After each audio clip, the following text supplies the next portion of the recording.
Greetings, Guardians. This is Olympus Alliance.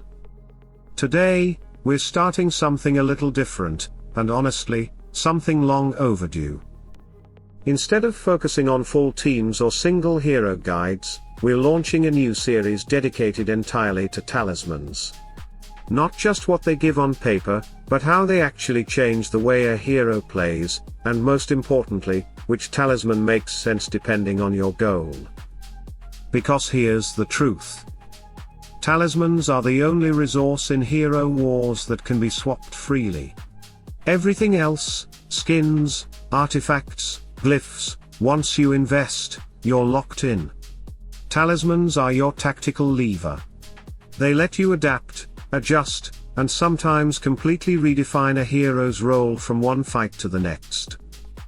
And if you use them wrong, they can quietly make a hero worse. So today, we begin this series with an honor hero that defined the meta for a very long time, Tristan.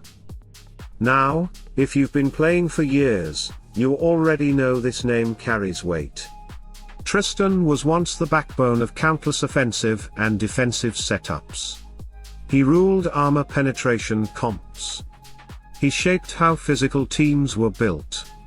And even though he's slipped out of the spotlight recently, make no mistake, Tristan is still a very relevant hero when built and used correctly. The big question is this: which talisman actually fits Tristan today? Let's break it down properly. Before we even compare talismans, we need to remind ourselves what Tristan really does. Tristan is not a pure damage dealer. He's not a classic tank either.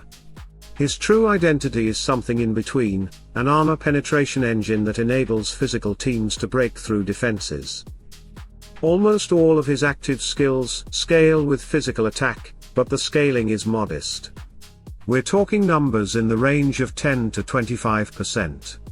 That means Tristan doesn't explode damage on his own, he amplifies damage for others by making armor disappear. That context is critical, because it changes how we evaluate stats. Tristan has two talismans, and both were originally locked behind VIP progression. That alone tells you something. Nexters knew this hero was powerful. These talismans were never meant to be casual. The first one is the Talisman of the Righteous. It gives strength as the fixed stat, and health as the secondary stat. The second is the Talisman of Harmony. That one gives armor as the fixed stat, and physical attack as the secondary stat. On paper, both look viable.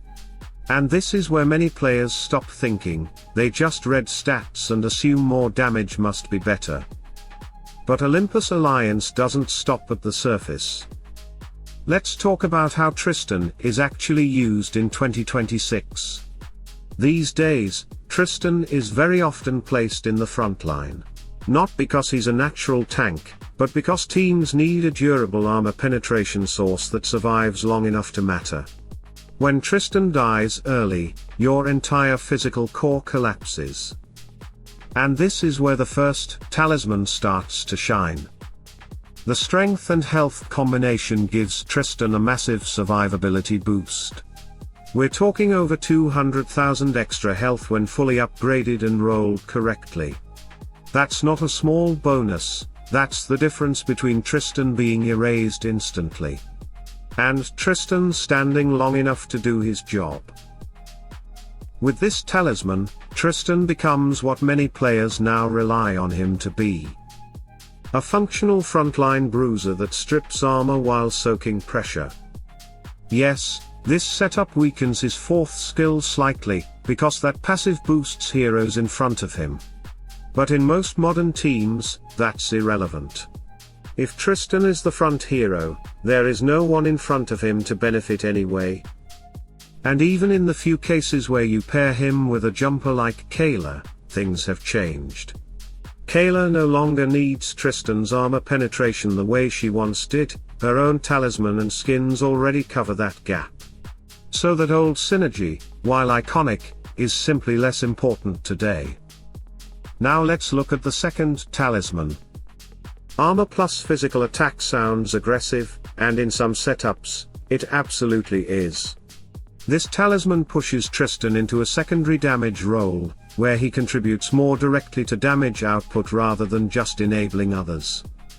The physical attack value here is significantly higher, roughly 5 times higher than what you get from the first talisman. And yes, that does make his skills hit harder. So when does this talisman make sense? It makes sense when Tristan is not tanking. If you're running him behind 2 tanks, or in protected setups where his survivability is already covered, this talisman can be very effective. Especially in teams with heroes like Yasmin, or Oya, who naturally lack armor penetration and benefit heavily from Tristan staying alive and applying pressure consistently. It also fits well in classic fart-style setups, where Tristan's job is to stand safely and amplify damage rather than absorb hits. In those cases, extra physical attack actually matters. But here's the key point, and this is where many players get it wrong. If Tristan dies early, it doesn't matter how much damage his skills could have done. That's why, in the current meta, the first talisman is by far the most commonly used one. Not because it's flashier, but because it's reliable. It allows Tristan to function in the role he's most often assigned today. There's also a very important practical advantage here. The first talisman is now available in the Eternal Frontier shop for in-game currency. That makes it accessible, consistent, and realistic to build. The second talisman remains far rarer. And here's a little Olympus Alliance endgame tip for you. If you like Tristan but don't want to overinvest in him, the first talisman lets you build him dirty. You can skip deep skin investment, slow down artifact progression, and still get value because that raw health injection keeps him alive long enough to enable your team. This works beautifully in setups like Tristan, Iris, Soleil, Nebula, and Helios, especially against progress teams. Tristan doesn't need to carry damage, he just needs to exist and strip armor. So, Guardians, where does that leave us? The honest answer is this. Both talismans are viable, but they serve different purposes. If you want Tristan as a frontline enabler, pressure sponge, and armor break engine, the first talisman is the clear winner. If you want Tristan as a protected secondary damage dealer in specific offensive comps, the second talisman can absolutely work. But if you're choosing only one, especially as a low to mid investment player, the first talisman is the safer, smarter, and more versatile option. So now it's your turn. Do you agree with our assessment? Are you still running Tristan with his damage-oriented talisman?